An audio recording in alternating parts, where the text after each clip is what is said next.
Hi everyone, New York Times bestselling author Jamie Brumfield, and today we're going to talk about the movie that came out on Netflix on Friday called Six Underground. And we're going to go ahead and go over that movie and whether or not we should like it, love it, hate it, or stream it or skip it. I'll give you my opinion in this video. So strap in and let's chat about Six Underground. And the beginning of this video, I will basically tell you about the show, or tell you a little bit about the show, but really try to avoid any kind of spoilers. But really want to explain the reasoning behind my review of this movie. And then at the end, I might give a few spoilers away, but definitely I'll let you know before those happen. So let's talk about Six Underground. First of all, Six Underground has an amazing cast. You have got, well, let's start out with the director, Michael Bay. Michael Bay is awesome. And it was definitely a Michael Bay film.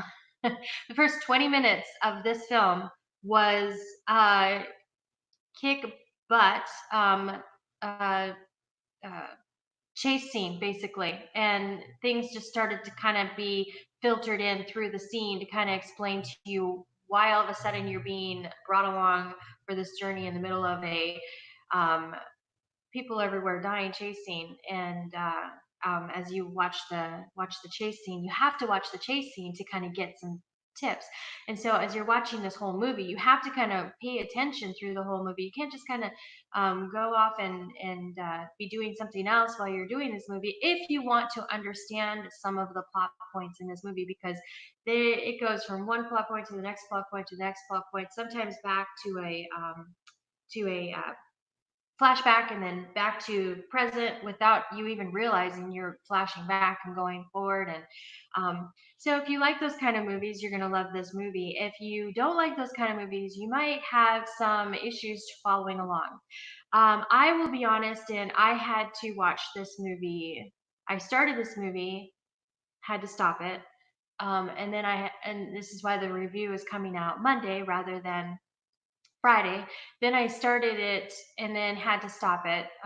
That wasn't necessarily part of the movie or movie's fault. The first time was the movie's fault because I was having a hard time following. So I was like, I need to start this over from the beginning because I am not understanding what's going on. The second time was more about what's going on at the house. And then the third time that I watched it, I finally was able to make it from beginning to end. And it is a 2 hour movie, so it is a rather long movie. But you've got stars like Ryan Reynolds, Ben Hardy, Dave Franco, Corey Hawkins. You got a lot of really great stars in there, and you got some really great stuff going on in there. And the concept behind this movie is killer. I can say this much. The concept behind this movie is killer. And, I am a huge Ryan Reynolds fan. I always have been since back in the days of The Proposal.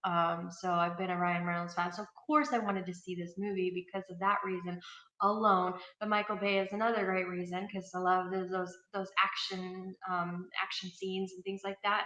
But the thing that fell short for me on this movie was the plot. And when you're writing a character, you need to, if you want the audience to really love that character and get engaged in their plight and what they're working for, it's really important to have a reason behind that. And as I'm watching this movie, I at first I thought, okay, it's got to be this reason. This is the reason why this billionaire is funding this team that basically goes out and takes care of all the bad guys in the world. So this is the reason why. Okay, so that might motivate you to an extent, but to the point where that he was motivated in this movie, it kind of didn't make sense. And then a personal motivation that came in, a possible personal motivation that came in, I thought, okay, well, that's got to be the reason. There's this personal piece, and that never came out to fruition either. So I was like, as I'm watching it, I'm trying. Okay, so we're probably almost a third of the way through the movie, or maybe even a half. We might even be two-thirds of the way through the movie. I still hadn't figured out the reasoning behind it. Now I understood the other characters why they were part of this team because it actually showed, their backstory and that kind of thing. And yes, it showed Ryan Reynolds' backstory, which, by the way, they're all known as numbers in this movie. So these characters basically gave up their life, gave up everything, their personal connections, or they were supposed to give up their personal connections, and they became known as a number. And as they basically, this is your number, this is who you are. So number one is Ryan Reynolds, and his character was the hardest one I had to figure out, because I was watching his all the other characters kind of made a little sense. They showed little clips of their past as the movie continued to progress, and kind of made a little sense why they were there. I guess could have gone into more greater detail, but again, the movie is 2 hours long, so it might not have been a good idea to go into too much more detail, or it would have been a series. um, so as I'm watching this movie, I'm trying to figure out number one, or Ryan Reynolds' character's motivation. And at the very end, they gave a snippet of something, and of course, I can't reveal that to you because I'm revealing plots to you, or I don't want to give away too much spoilers. But at the very end, they showed something which was a sequence of photos that made you assume that it had more to do with personal matters. Even more so, it wasn't the first personal reason, but maybe it was the second personal reason. So when you watch the movie, or if you have watched the movie, if you know what I'm talking about, you'll that should click. It wasn't the first personal reason, but maybe it had to do with the second personal reason that happened in the last 5-10 minutes of the movie. Maybe that was the motivation, but there still was no explanation as to what the motivation was. So this team of 6 people are going out and ridding the world of bad people, bad guys. um, why? Why are they doing it? And why is it all being funded by this billionaire who basically is driven to do this and putting himself in like major dangerous situations? There's got to be there's some motivation there, but the thing is I didn't see it. I didn't find it, and I watched the movie a couple of times. So if you found a motivation that um, other than the one that I'm alluding to, maybe, but again, there was no explanation for that motivation. It was just pictures. Um, Let me know in the comment section because I love your feedback. So let's get to the point where that's kind of the premise. You've got a major action movie that is really great with the action. There were some continuity things in there that I caught, my husband caught. We're bad about that. We catch continuity things all the time. I don't know why. It's kind of a we feel actually proud of finding continuity issues, which is so crazy because I know what goes into making a movie. I did independent films when I was in my 20s, so um, I know what goes into making a movie, and it's very hard for those continuity issues. But there were a couple continuity issues in there, but they were minor. And if you're not looking for them like we do, you won't see them. So all in all, the action was jam packed. Now there is a lot of blood and gore. It definitely is rated. It definitely earns its rated R. Um, Definitely earns its rated R rating. And I can tell you some of the cinematography and the way they set up those shots, phenomenal. So if you're looking for a movie you're just want to watch and see all of the craziness that happens in an action adventure blockbuster, then you're gonna like this movie. I definitely see stream it. If you're looking for a movie that is heavy on plot, you're going to feel the same way I did. You probably will feel like, well, where's the plot? You'll feel that feeling at the end of the movie, and you'll kind of get the feeling that they kind of left it open to be another movie, because these guys are kind of superheroes in a way, not superheroes with power, but superheroes with money.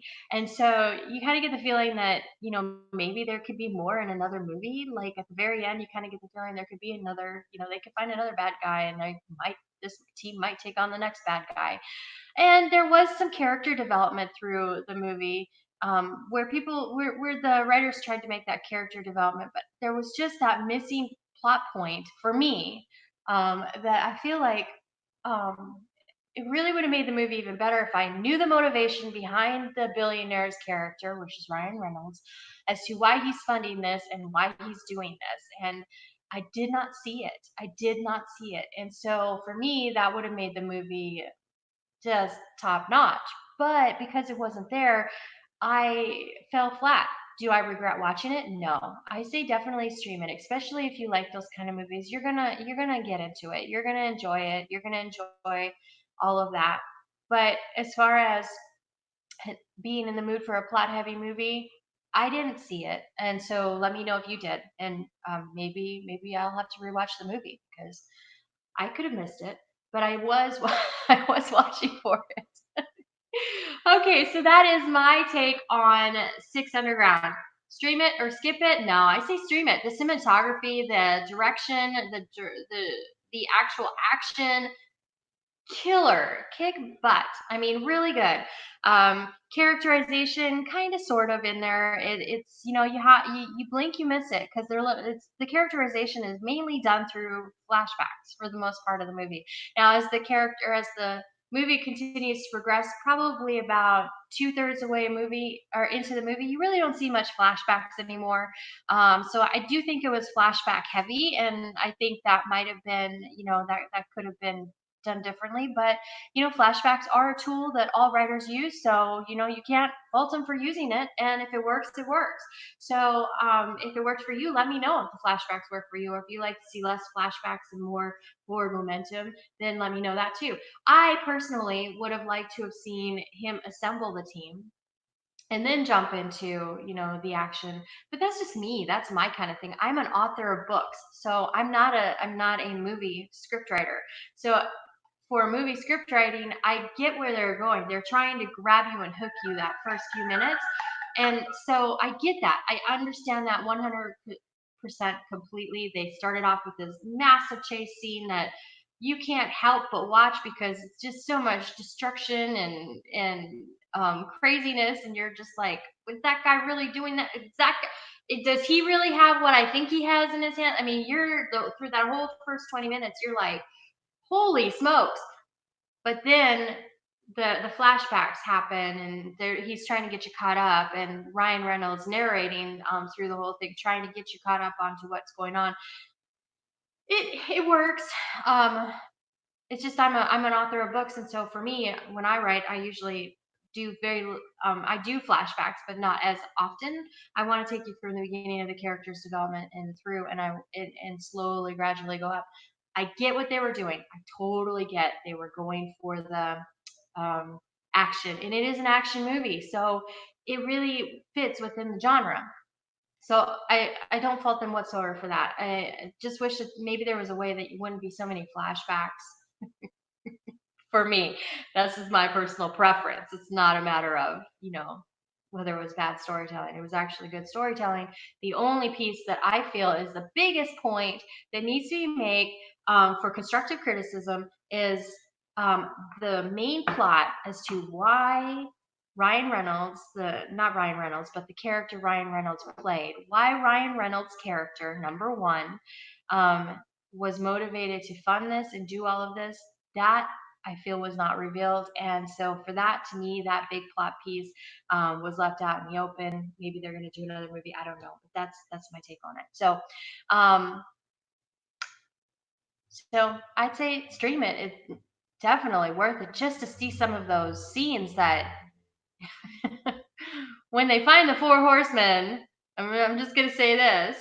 That scene was just spectacular as far as the cinematography, the shots and everything. I was like, whoa, that is pretty cool. So and the chase scene in the beginning was pretty awesome. So all in all, I say stream it, but don't expect major in-depth plot is all I'm going to say, or major characterization. Now there is some, but not a lot. It is an action movie, so that's kind of what action movies are. So, what would I give it? Taking into account that it's an action movie and looking at the genre, I would probably give it a 60 out of 100. If it was a different one and it played out the way, if it was a different genre then it played out the way it did, I probably wouldn't go there. But because it's an action movie, and knowing what they were going for, pretty good, pretty good show, and definitely one I would say watch, but don't expect major plots or characterization. All right, so that's it for me today. New York Times bestselling author Jamie Brumfield. Thanks for escaping into the paranormal with me. I've got a few more videos to do this weekend. I really took a break online. So I'll be hitting it hard and heavy today with everything that I need to make up for from online. And later today, I'm going to be doing an in December tag, which is going to be fun because we're going to talk about different things. So try to catch that. Thanks so much for tuning in. Be sure to subscribe or follow or like this page. And let me know in the comment section if you agree with my assessment of this review or if you think differently, because that's perfectly fine. And I'd love to hear your opinion either way, because this was definitely made for a certain audience. So if you saw something different, and if there were points that I missed in this review, please let me know in the comment section so I can go back and watch it. Maybe do an update to this review if I missed something that was super important, because I'm always willing to be open to what what my audience thinks on different things. So comment and let me know, and I always check back on my comments. Thanks so much for tuning in. Um, Again, like, comment, subscribe, follow, and I will see you soon on the next video. Thanks. Oh, and I'm going to be, oh, I'll tell you in the next video. Thanks so much for tuning in. Bye.